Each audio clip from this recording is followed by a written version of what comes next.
Hello everyone, welcome to NEET UG in 10 brought you by Unacademy, जो कि India का largest online learning platform है। यहाँ आपको मिलती हैं daily live classes, live test and quizzes, structured courses and unlimited access 24/7 हमारे जितने भी वीडियो लेक्चर्स हैं, जितने भी स्टडी मटेरियल्स हैं उनकी।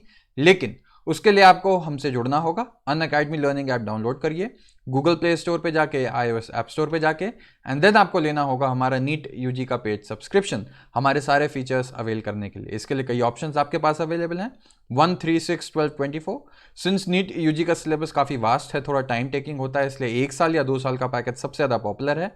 एंड आप देखेंगे कि 1 साल के पैकेज में सिर्फ 6000 और ऐड करते हैं तो आपको मिलता है 2 साल का package. On top of that मेरा रेफरल कोड LOVE10, ये अगर आप यूज करेंगे तो आपको मिलेगा एक्स्ट्रा 10% का ऑफ, जो भी हमारी बेस प्राइस है। मेरा नाम लव किशोर श्रीवास्तव है। मैगिल यूनिवर्सिटी कनाडा में एज ए रिसर्चर मैं इस समय काम कर रहा हूं, और आप पर्सनली मुझसे जुड़ना चाहते हैं तो मैंने अपना टेलीग्राम लिंक नीचे ऐड कर दिया है।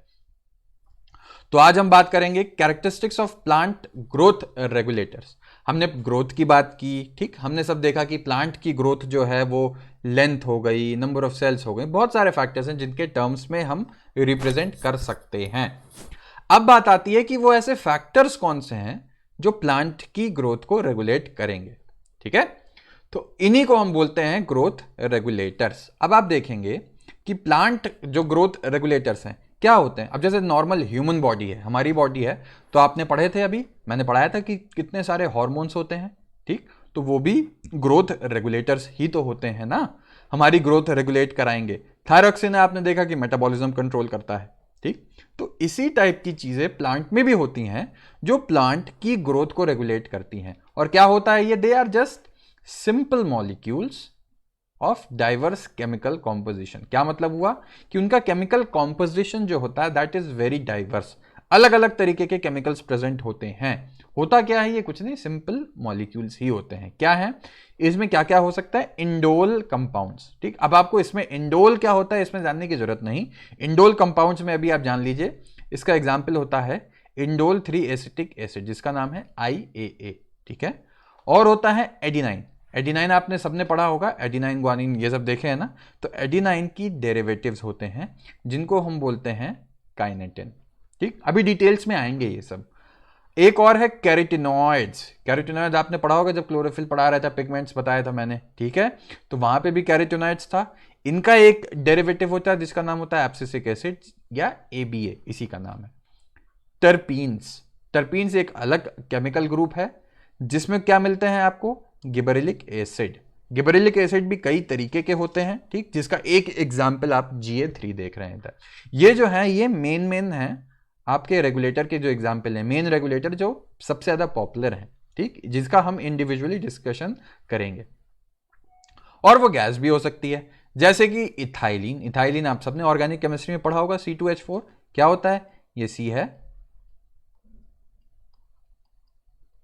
यहां पे और यहां पे हाइड्रोजन होगा, डबल बॉन्ड, C2H4 हो गया, ठीक है। अब और क्या आता है, plant growth regulators are variously described as plant growth substances, या इन्हीं को हम प्लांट हार्मोन्स, फाइटो हार्मोन्स भी बोल सकते हैं। तो प्लांट हार्मोन्स की अगर कोई बात करे तो आप समझ गए कि बेसिकली ये हैं जो प्लांट हार्मोन्स में आते हैं, ठीक। हार्मोन्स क्या होते हैं, जो भी ग्रोथ रेगुलेट करते हैं। तो प्लांट की ग्रोथ रेगुलेट करने वाली जो चीजें होंगी उनको हम क्या बोलेंगे, प्लांट हार्मोन्स या फाइटो हार्मोन्स, ठीक। अच्छा, अब बात आती है कि जो PGR is plant growth regulators, they can be broadly divided into 2 groups based on their functions. Basically ये 2 तरीके में देखेंगे हम। क्या, एक ग्रुप है जो ग्रोथ प्रमोटिंग एक्टिविटीज में इन्वॉल्व है, जैसे कि ग्रोथ प्रमोटिंग में क्या क्या आ सकता है, सेल डिवीजन आएगा, सेल एनलार्जमेंट आएगा, pattern formation, tropic growth, flowering हो गया, फ्रूटिंग हो गया, सीड फॉर्मेशन हो गया। तो ये सब आपने देखा, ये सब क्या है, प्लांट की ग्रोथ प्रमोटिंग चीजें हैं। और दूसरी क्या होंगी, अच्छा इनके एग्जाम्पल्स आप देख लीजिए। ग्रोथ प्रमोटर्स के एग्जाम्पल क्या क्या आएंगे, ऑक्सिन हो गया, गिबरेलिन हो गया, साइटोकाइनेंस हो गए, ठीक है। क्या है ये, प्लांट हार्मोन्स हैं। अभी हमने बताया था आपको गिबरेलिन, गिबरेलिक एसिड बताया था, ठीक, इंडोल एसिटिक एसिड बताया था।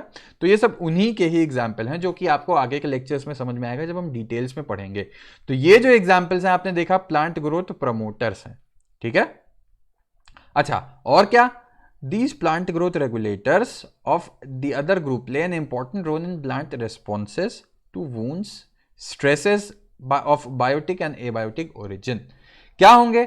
अब मान लीजिए पानी कम पड़ गया, ठीक है, प्लांट है, बारिश नहीं हो रही बहुत दिन से, तो प्लांट के अंदर कुछ ना कुछ तो मैकेनिज्म होना ना चाहिए ना, कि अगर ड्राउट आ गई, पानी नहीं है, तो उस चीज में कैसे वो अपने आप को सस्टेन करेगा, ठीक?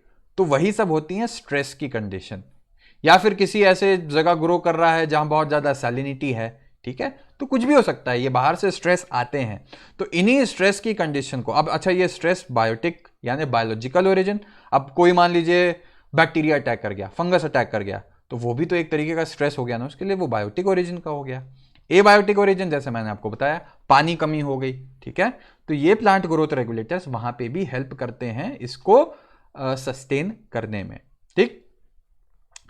ये तो आपने देखा कि ग्रोथ प्रमोटिंग एक्टिविटीज हो गए, लेकिन कुछ होते हैं जो growth inhibiting activities. Inhibiting activities में क्या होगा? डोरमेंसी, एकदम सो जाएगा प्लांट, ठीक है, जैसे सीड डोरमेंट अगर कहा जाए, तो सीड डोरमेंसी क्या होती है कि सीड नॉर्मल केस में क्या होगा, सीड को पानी मिला, खाना मिला, वो जर्मिनेट कर जाएगा, ठीक है, लेकिन अगर सीड डोरमेंसी आ जाती है तो वो सीड एज सच प्रेजेंट रहेगा सीड के फॉर्म में, आगे उसका जर्मिनेशन नहीं होता, इसी को हम कहेंगे डोरमेंसी। और एक और चीज आप यहां देख रहे हैं, एब्सेशन। एब्सेशन क्या होगा? जब पत्ती, पेड़ में आपने देखा है फ्रूट्स हैं, लीव्स हैं, फ्रूट्स क्या होते हैं? आम है, बेस्ट एग्जांपल है आम। आम क्या होता है? जब पक जाता है तो आप देखते हैं पेड़ से गिर जाता है, ठीक, ऐसे ही लीव्स होती हैं, लीव्स जब बुढ़ी हो जाती हैं तो प्लांट से टूट के गिर जाती हैं, इसी चीज को हम बोलेंगे एब्सेशन, ठीक है। तो कुछ हार्मोन्स ऐसे हैं, कुछ प्लांट ग्रोथ रेगुलेटर्स ऐसे हैं, आपने देखा, जो ग्रोथ प्रमोटिंग हैं और ग्रोथ इनहिबिटिंग भी हैं। अच्छा, अब बात आती है कि कुछ, ये देखिए, जो पीजीआर है उसमें एब्सिसिक एसिड, एब्सिसिक एसिड जिसको हम ABA ऐसे भी लिख सकते हैं, ठीक है। तो ये एब्सिसिक एसिड जो है ये मेनली रिस्पॉन्सिबल है ग्रोथ इनहिबिटिंग वाली जो चीजें हैं। अभी डरो मत, ये जितने भी हार्मोन्स हैं हम इसको इंडिविजुअली डिटेल्स में पढ़ेंगे तो वहां और इनकी बातें आएंगी। अच्छा, अब गैसियस प्लांट ग्रोथ जो रेगुलेटर है, क्या नाम है इसका? Ethylene. That could fit either of the groups, ठीक है। मतलब इससे क्या मतलब समझ में आ रहा है कि इथाइलिन जो है इसका कुछ ग्रोथ प्रमोटिंग का भी काम होगा और कुछ ग्रोथ इनहिबिटिंग का भी काम होगा, लेकिन मेनली ज्यादा काम इसका होता है as an inhibitor of growth activities, ठीक है। तो अब आपने देखा कि बेसिकली प्लांट ग्रोथ रेगुलेटर जो है वो दो तरीके के हो गए, एक जो है ग्रोथ प्रमोट करेगा, जिसका एग्जांपल आपने यहां देखा ऑक्सिन, गिबरेलिन, साइटोकाइनेंस, और दूसरा एग्जांपल क्या हो गया, जो ग्रोथ इनहिबिट करेगा, इनहिबिट मतलब रोकेगा ग्रोथ को, उसका एग्जांपल आपने देखा एब्सिसिक एसिड है। और इथाइलिन जो है ये क्या करेगा, ये दोनों की तरह काम कर सकता है, यानी कि इसकी कुछ ग्रोथ प्रमोटिंग एक्टिविटीज होंगी, कुछ ग्रोथ इनहिबिटिंग एक्टिविटीज होगी, लेकिन लार्जली मोस्टली ये किसकी तरह काम करेगा? इनहिबिटर की तरह, जो हम देखेंगे आगे की स्लाइड्स में। तो आई होप कि एक बेसिक आइडिया आपको लग गया हो कि प्लांट ग्रोथ के कौन कौन से रेगुलेटर्स हैं, आगे कैसे काम करेंगे वो हम डिस्कस करेंगे। तो आई होप अगर वीडियो पसंद आया तो लाइक करो, कमेंट करो, सब्सक्राइब करो। Love10 मेरा रेफरल कोड है, इसको यूज करके अनअकैडमी से जरूर जुड़ना। पर्सनली मुझसे जुड़ना है, अगर मेरी क्लासेस का रेगुलर अपडेट पाना है तो LK अनअकैडमी नीट UG ये मेरा टेलीग्राम चैनल है, यहाँ पे आपको मेरी क्लासेस के सारे अपडेट मिल सकते हैं, चाहे वो यूट्यूब पे हो चाहे वो अनअकैडमी के प्लेटफॉर्म में हो। तो मिलते हैं आगे के लेक्चर में, तब तक के लिए बाय एंड थैंक यू।